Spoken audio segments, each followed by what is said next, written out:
I'm going to be reading my note from this morning. It's entitled, "What Would Martin Luther King Say About Obama Swearing in the Presidency on his Bible Today?" I can hear the words screaming in my ears. From all I've read on Martin Luther King Jr., all I've seen him do and stand for, and all the footage and writings, as I long to have lived in those times in the civil rights struggle of the 50s and 60s. As I wake up this morning, get your bloody hands off my Bible. It's so clear. There's no doubt. Us who know the truth of Martin Luther King, and not the myth of Martin Luther King. That would be his righteous indignation. As Afro-American leaders such as Brother Cornel West and Anthony Monteiro are indignant to the fact Obama will be inaugurated today, and as a publicity stunt, use this great man's Bible who stood against all Obama has done since he took office.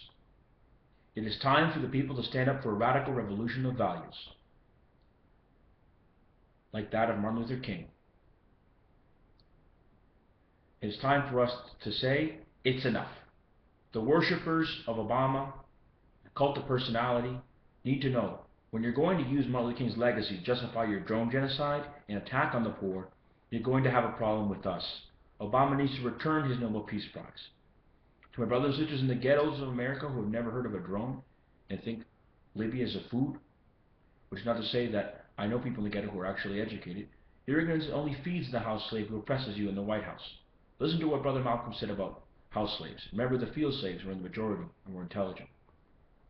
It is a time to occupy the inauguration. We need to show the world there is a dissent in this country. More than that, a left opposition that is ready to revolt against injustice, no matter where it is, for true humanity, true liberty. Too often injustice originates from Washington with our tax dollars against our consent or knowledge, whether from the Pentagon or other sources of terror in the world, financed by U.S. dollars, wet with the blood of brown children from Somalia to Pakistan, using U.S. weapons backed by PR agents of American empire, with the consent of kings and dictators, puppets of the West. Nevertheless, Mali in Africa right now is under attack. A return to French colonialism is the attempt, backed by the U.S., to steal Mali gold. Some of the survivors of the attack on Libya escaped to Mali, as oil is being robbed from Libya by the West, i.e. NATO. Uranium and gold is in the plan from the Mali people, by European invaders and their agents in particular. All of this with the approval of the son of an African, which is a great shame to our nation. Obama has proved himself to be a willing servant of empire, as his role indeed is to maintain as the head of an empire. In the final analysis, we must not back down under pressure on the president. We did not vote for him. You see, Obama does not fear those liberals who voted for him and at the same time stress their grievances. He fears people of the real left, of real values, with principles and universal values that are timeless, like that of Martin Luther King, who will not cooperate with the system and work outside the system to bring revolutionary change for a transformation of society to a new society. Not with reforms or negotiating sacrificing principles, but with a full revolt against this system and replacing it with another once and for all. Let us be united. Let us be nonviolent. Let us all, by peaceful means left to us, against this injustice.